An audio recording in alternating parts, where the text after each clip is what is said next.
আসসালামু আলাইকুম সুপ্রিয় ভাই বোনেরা, আমি আছি মোহাম্মদুল্লাহ সিরাজ ফাহিম তোমাদের সাথে। আশা করি সবাই সুস্থ আছো। পূর্ববর্তী লেকচারের ধারাবাহিকতায় আজ আমরা আলোচনা করব উচ্চতর গণিত প্রথম পত্রের তৃতীয় অধ্যায় সরলরেখা নিয়ে। চলো শুরু করা যাক। আজ আমরা আলোচনা করব হচ্ছে সমান্তরাল দুটো সরলরেখার মধ্যবর্তী দূরত্ব কিভাবে নির্ণয় করা যায় তা বের করব। তাহলে এই যে দুটো সমান্তরাল সরলরেখা যদি মধ্যবর্তী দূরত্ব বের করতে চাই, তাহলে আমার প্রথমে যেটা লাগবে সেটা হচ্ছে ধরলাম আমার কাছে কার্তেশীয় স্থানাঙ্ক ব্যবস্থায় যেখানে একটা পয়েন্ট দেওয়া আছে, ধরলাম এটা হচ্ছে পি বিন্দু। এখন হচ্ছে এমন একটা সরলরেখা দেওয়া আছে, এই সরলরেখার পি বিন্দু থেকে এই সরলরেখার উপর অঙ্কিত লম্ব এটা কিভাবে নির্ণয় করা হয় আমরা যেটা আগের লেকচারে দেখেছিলাম। এই সূত্রটা আসলে আমার বর্তমানে লাগবে। এখন এই যে যদি হয় এই যে সরলরেখাটা দেখতে পাচ্ছি, ধরলাম এই সরলরেখাটা হচ্ছে X plus B Y plus C is equal to 0 এবং পি বিন্দুর স্থানাঙ্ক ধরে নিলাম x1, y1। ঠিক আছে, যদি এরকম হয় তাহলে হচ্ছে কি এই যে তাদের এই যে বৃত্তের সরলরেখার বহিঃস্থ একটা বিন্দু পি বিন্দু থেকে এই সরলরেখাটার উপর অঙ্কিত লম্ব দৈর্ঘ্য যদি ডি হয়, তাহলে ডি এর ফর্মুলাটা হচ্ছে ডি ইজ ইকুয়াল টু কি আসে, মডুলাস অফ, খেয়াল করো এই যে x1 y1 দ্বারা এই সমীকরণটাকে সিদ্ধ করব, A x1 plus B y1 plus C এর মডুলাস ডিভাইডেড বাই এই যে এক্স এর স্থানাঙ্ক এবং ওয়াই এর স্থানাঙ্ক তাদের রুটের মধ্যে তাদের বর্গের সমষ্টি। এটাই হচ্ছে বহিঃস্থ কোনো একটা বিন্দু থেকে কোনো একটা সরলরেখার উপর অঙ্কিত লম্বের দৈর্ঘ্যের সমীকরণ। ঠিক আছে, এই যে সমীকরণটা আসলে আমার আসলে লাগবে, এই জন্য হচ্ছে আমি এটা একটু আবার দেখালাম। এবং খেয়াল করে আমার কাছে ধরলাম চিত্রটা দেওয়া আছে, চিত্রটা হচ্ছে এরকম যে যে সমান্তরাল দুটি সরলরেখা আছে, সমান্তরাল সরলরেখাদের একটি হচ্ছে এটা, অন্যটা হচ্ছে এটা। এখন তোমাদের প্রথমে যে জিনিসটা জানা দরকার সেটা হচ্ছে কি দুইটা সরলরেখা কিভাবে বুঝতে পারবো তারা হচ্ছে পরস্পর সমান্তরাল।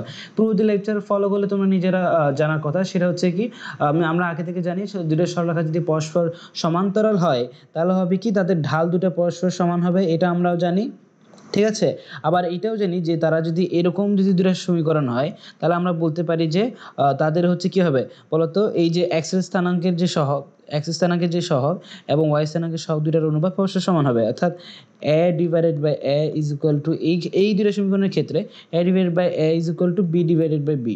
খেয়াল করো 1 ইজ ইকুয়াল টু 1, তাহলে কি এটা কি হচ্ছে তারা পরস্পর সমান্তরাল, এখান থেকে আমরা দিতে পারলাম না। আবার আরেকটা ছোট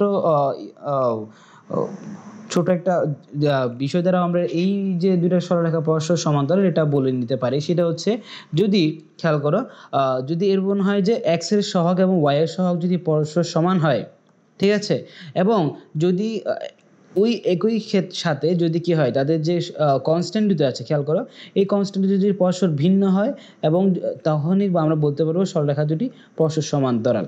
বুঝতে পারছি, যদি কি হয় তাহলে এক্স স্থানাঙ্ক এবং ওয়াই স্থানাঙ্ক যদি সমান হয়, শুধুমাত্র যদি কনস্ট্যান্ট দুটি যদি ভিন্ন হয় আমরা তখন বলতে পারবো কি সরলরেখা দুটি আসলে পরস্পর সমান্তরাল। তাহলে এই যে আমরা কি আগে একটু আগে দেখালাম না ঢাল দুটো, আসলে যে ঢাল দুটো যে পরস্পর সমান, এই দুটোকে আমরা একটু আগে দেখিয়েছিলাম না সল্টিভলি। তাহলে হচ্ছে আমরা তাহলে এই যে ঢালের সমান যদি দেখে ফেলে আলটিমেটলি এই দুটো সরলরেখার যে ডিফারেন্স এটা যদি খেয়াল করি তাহলে বুঝতে পারছি কি আসলে শুধুমাত্র কনস্ট্যান্ট দুটো হচ্ছে ভিন্ন। সো আমরা বলতে পারছি কি দুইটা সরলরেখা যদি জাস্ট কনস্ট্যান্ট ভিন্ন হয় তখন হচ্ছে সরলরেখা দুইটা হচ্ছে কি পরস্পর সমান্তরাল হবে। তাহলে একটু এখন খেয়াল করে আমাদের বিবেচ্য বিষয় আসলে সমান্তরাল সরলরেখা নয়, বরঞ্চ সমান্তরাল যে দুটো সরলরেখা আছে তাদের মধ্যবর্তী দূরত্বটা হচ্ছে আমার কাছে মূল বিবেচ্য বিষয়। ধরে নিলাম যে এই যে সরলরেখা দুটার মধ্যবর্তী দূরত্ব যেটা সেটা হচ্ছে ডি দ্বারা প্রকাশ করলাম। ঠিক আছে, তাহলে হচ্ছে আমরা আসলে যে কীভাবে আমরা দুইটা সমান্তরাল সরলরেখার মধ্যবর্তী দূরত্ব নির্ণয় করব তা একটু দেখি। প্রথমে ধরে নিলাম যে আসলে এবি সরলরেখা যেটা আছে, এই যে এবি সরলরেখা এটার উপস্থিত একটা বিন্দু হচ্ছে ই। ঠিক আছে, বুঝতে পারছি, ধরে নিলাম তাহলে কি বললাম এই সরলরেখার উপস্থিত একটা বিন্দু হচ্ছে ই।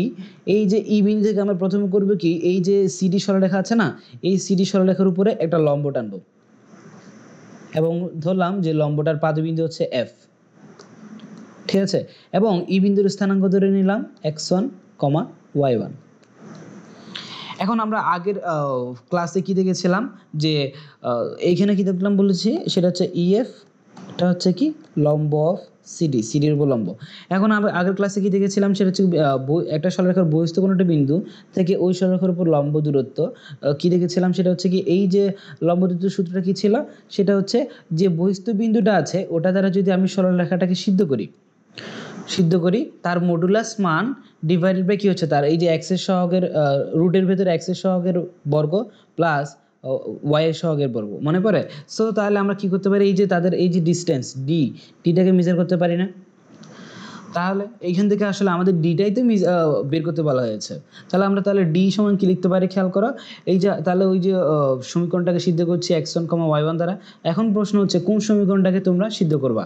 এই জায়গাটা হচ্ছে কি তোমরা কখন প্রমাণটাকে একটু দেখবা তখন হচ্ছে তোমরা যদি নিজেদের মধ্যে কনফিউজড হয়ে যাবে, এই জন্য আমি বলে দিচ্ছি সেটা হচ্ছে কি বহিস্থ যে বিন্দুটা আছে, বুঝতে পারছি, ওই বিন্দু থেকে যে সরলরেখার উপর লম্ব টেনেছি, কার উপর লম্ব টেনেছি? এই সরলরেখার উপর। সো আলটিমেটলি এই সরলরেখাকে আমরা x1, y1 দ্বারা সিদ্ধ করব। তাহলে আমরা ডি সমান কি চলে আসে বলো তো? ডি সমান আসে যে এখানে লেখা আছে সেটা হচ্ছে কি x1 এই যে সিদ্ধ করলাম x1 দ্বারা প্লাস by1 এই যে y1 দ্বারা সিদ্ধ করলাম, তারপর হচ্ছে প্লাস C2, খেয়াল করো এই C2 আছে, প্লাস C2 এর মডুলাস লিখলাম ডিভাইডেড বাই √a² + b²। এখন তোমাদের একটা প্রশ্ন আসতে পারে এখানে মডুলাস সাইন কেন ব্যবহার করেছি, সেটার ব্যাখ্যা আগেও দিয়েছি এখন আবার বলছি। সেটা হচ্ছে কি আমার যখন x1 আর y1 এর মান বসাবো কোনো না কোনোভাবে এই পুরো যে x1 + by1 + C2 এটার মানটা কি নেগেটিভ হয়ে যেতে পারে, কিন্তু যেহেতু দূরত্ব কখনো নেগেটিভ হতে পারে না এবং নিচের যে পোর্শন যেটা আছে √a² + b² এটা কখনো নেগেটিভ হবে না, এটা আমরা নিজেরাই জানি। সো আলটিমেটলি যেহেতু উপরের পোর্শনটা যদি কখনোভাবে নেগেটিভ হয় তাহলে হচ্ছে নেগেটিভ সাইনটাকে বাদ দেওয়ার জন্য আমরা কি করছি, মডুলাস সাইনটা ব্যবহার করছি। এখন আসে তাহলে এই যে তাহলে ডিটা বুঝতে পারলাম। এখন খেয়াল করো যে আমরা একটা সমীকরণ প্রথমেই লিখে রেখেছিলাম যে প্রথম যে এবি রেখার সমীকরণটা কি ছিল, x + by + c1 = 0। তাহলে এখন তোমরা বলো এই যে ই বিন্দুটা যেহেতু এই সরলরেখার উপর অবস্থিত, সো আলটিমেটলি এই যে ই বিন্দু দ্বারা আসলে আমি কি এই সরলরেখাটাকে সিদ্ধ করতে পারি না? সো তখন সিদ্ধ করলে আমার সমীকরণ কি চলে আসে তোমরা বলো তো, ax1 + by1 + c1 = 0 না? এখন আসো আমরা এইটা যদি বলি তাহলে তোমরা নিজেরাই বলো তো যে আমরা কি বলতে পারি এখন, এই যে এইটা লিখলাম এখানে যে এটা লিখলাম এখান থেকে যে এখান থেকে এটাতে লিখলাম না, এখন তোমরা ডি যেটা লিখেছিলাম মানে যে দুইটা সমান্তরাল সরলরেখার মধ্যবর্তী দূরত্ব ডি যে পরিচয়টা লিখেছিলাম, এই ডি এর যে সমীকরণটা লিখেছিলাম ওটা দিকে একটু খেয়াল করো। এই সমীকরণে কি দেখতে পাচ্ছি, D = modulus of x1 + by1 + c2 = 0, c2 না। সো আলটিমেটলি খেয়াল করো এই যে x1 + by1 x1 + by1 এই যে এখানে দেখতে পাচ্ছি প্লাস c1 = 0। তাহলে আমি যদি c1 কে যদি এই পাশে ডান পাশে আনি আমরা কি লিখতে পারি, x1 + by1 = -c1 লেখা যায় না? তাহলে এখন খেয়াল করো যে ডি এই যে ফর্মুলাটা দেখতে পাচ্ছি এখানে দেখতে পাচ্ছি x1 + by1 এর মধ্যে জায়গায় কি আমরা কি -c1 লিখতে পারি না? তাহলে এখন কি করছি এই যে ডি এর ফর্মুলার মধ্যে x1 + by1 = -c1 কে বসিয়ে দিলাম। তাহলে যদি ডি -c1 বসাই তাহলে আমি ডি = কি পাচ্ছি, modulus of -c1 + c2 divided by √a² + b²। এখন খেয়াল করো যে মডুলাস সাইনের ভেতরে থাকার কারণে c1 - c2 লিখতে পারো মডুলাসের ভেতরে, অথবা তুমি c2 - c1 লিখতে পারো, কারণ হচ্ছে আমার যদি মডুলাস সাইন আছে সো আলটিমেটলি তাদের যে বিয়োগফল সে সবসময় ওই বিয়োগফলের মডুলাস মান অর্থাৎ পজিটিভ মানটাকেই গ্রহণ করবে। তাহলে হচ্ছে আমার ডি এর পরিচয় শেষ পর্যন্ত কি চলে আসে, অর্থাৎ এখন আমরা কি দেখতে পাচ্ছি ডি কি ছিল, ডি হচ্ছে কি সমান্তরাল দুটো সরলরেখার মধ্যবর্তী দূরত্ব ছিল। সো আলটিমেটলি ডি সমান আমরা তাহলে সমান্তরাল সরলরেখার মধ্যবর্তী দূরত্ব ডি সমান হচ্ছে কি c1 - c2 এর modulus divided by √a² - b²। তাহলে আমরা ইরেজ করে দিলাম। এবার হচ্ছে পরবর্তী স্লাইডে চলে আসি। পরবর্তী স্লাইডে কি বলা হচ্ছে, পরবর্তী স্লাইডে আসলে একটা টাইপ ভিত্তিক একটা সলভ করা হচ্ছে একটা প্রবলেম। ধরে নিলাম টাইপ 1 এর একটা ম্যাথ সলভ করছি। দেখুন প্রশ্নটা পড়ি। প্রশ্ন হচ্ছে এরকম যে 3, -1 বিন্দু হতে অঙ্কিত সরলরেখার দৈর্ঘ্য নির্ণয় করো যা x অক্ষের সাথে 45 ডিগ্রি কোণ তৈরি করে এবং x + 2y = 9 সরলরেখাটিকে ছেদ করে। আচ্ছা, তাহলে এখানে খেয়াল করো যে কোন একটা সরলরেখার সমীকরণ নির্ণয় করতে হবে যা হচ্ছে যেটা হচ্ছে x অক্ষের সাথে 45 ডিগ্রি কোণ উৎপন্ন করে। তাহলে এখান থেকে আমরা কি জানতে পারি, সেটা হচ্ছে কি আমরা ঢালের সংখ্যা থেকে পাই যে সরলরেখাটা x অক্ষের ধনাত্মক দিকের সাথে যে কোণ তৈরি করে তার ত্রিকোণমিতির ট্যানজেন্টকে বলা হয় ঢাল। তাহলে এই যে x অক্ষের সাথে যদি 45 ডিগ্রি কোণ তৈরি করছে, অর্থাৎ কোণটা যেটা আমরা যে সরলরেখার সমীকরণ বের করব সেটা হচ্ছে x অক্ষের ধনাত্মক দিকের সাথে কি করছে 45 ডিগ্রি কোণ তৈরি করছে। তাহলে আমরা কি বলতে পারি সরলরেখাটার ঢাল হচ্ছে কি tan 45 ডিগ্রি সমান, ঠিক না, tan 45। এখন তাহলে আমরা কি দেখতে পাচ্ছি যে সরলরেখাটা দেয়া আছে সেটা হচ্ছে x + 2y = 9। এখন প্রশ্ন হচ্ছে কি এই যে আমার যে সরলরেখাটা বের করব ওই সরলরেখাটা কি করছে x + 2y = 9 সরলরেখাটাকে ছেদ করছে, ঠিক আছে। আর একটা কথা হচ্ছে কি এই যে আমার 3, -1 বিন্দু থেকে হতে অঙ্কিত সরলরেখা, তার মানে হচ্ছে কি ওই যে সরলরেখাটা বের করব সেটা হচ্ছে কি 3, -1 বিন্দু দিয়ে যাবে। এখন আমার প্রশ্ন কিন্তু আসলে সরলরেখাটা বের করতে বলে নাই, সরলরেখাটার দৈর্ঘ্য বের করতে বলা হয়েছে। তার মানে 3, -1 বিন্দু থেকে সরলরেখাটার দৈর্ঘ্য বের করব এবং সেই সরলরেখাটা কি করছে x + 2y = 9 সরলরেখাটাকে ছেদ করছে। তাহলে আমার একটা সরলরেখা যেটা সরলরেখার দৈর্ঘ্য বের করব তার একটা পয়েন্ট দেওয়া আছে 3, -1, অন্য পয়েন্টটা কোথায় বলো তো, অন্য পয়েন্টটা হচ্ছে কাঙ্ক্ষিত সরলরেখা এবং যে প্রদত্ত সরলরেখা তাদের ছেদবিন্দু, বুঝতে পারছি। তাহলে আমরা যা লিখলাম তা ইরেজ করে দিচ্ছি এবং আমরা সামনে আগাই দেখি।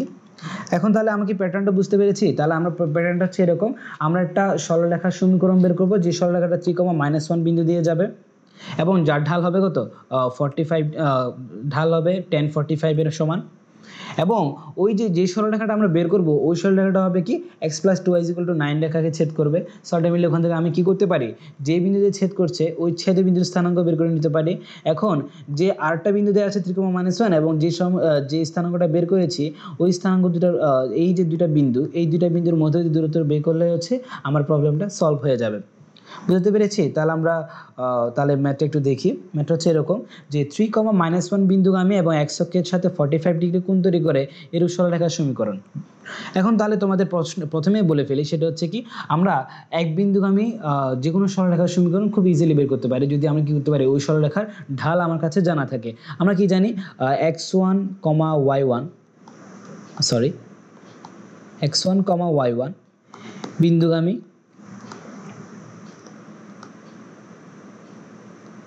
এবং m ঢাল বিশিষ্ট যে কোনো সরলরেখার সমীকরণ।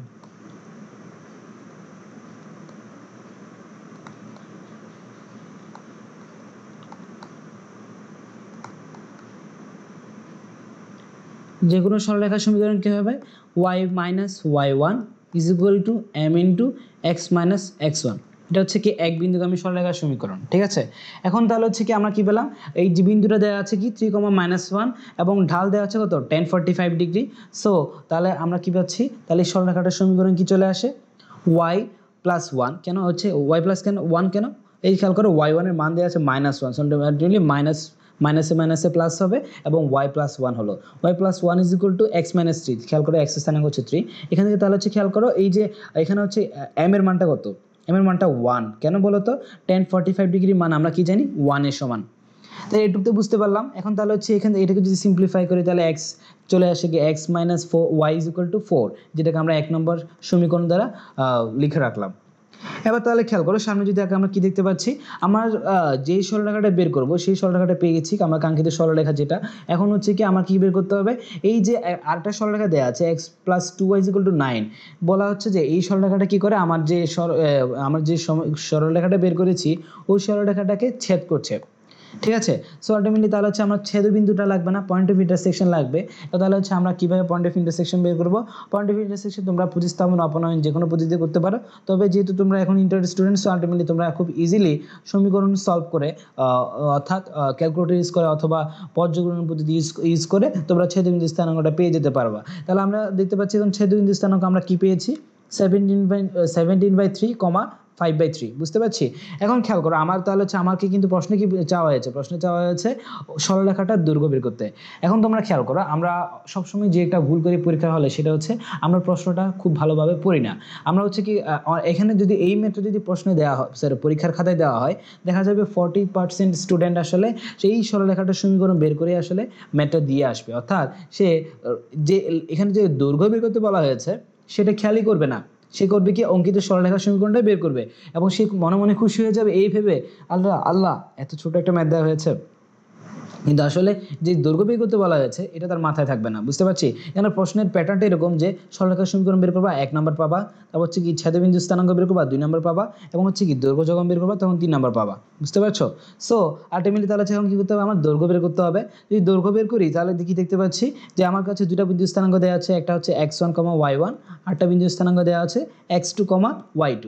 তাহলে আমার সূত্রকে আমি জানি না যে দুইটা যদি পয়েন্ট দেওয়া থাকে তাহলে তাদের দৈর্ঘ্য বের করার জন্য ভুজদ্বয়ের রুট ওভার এক্স ভুজদ্বয়ের অন্তরের স্কয়ার প্লাস কুটিদ্বয়ের অন্তরের স্কয়ার, তাহলে ওই ফর্মুলা ব্যবহার করে আমরা দৈর্ঘ্য কত পেয়ে গেলাম, দৈর্ঘ্য পেয়ে গেলাম হচ্ছে 8√2 ডিভাইডেড বাই 3, বুঝতে পারছি।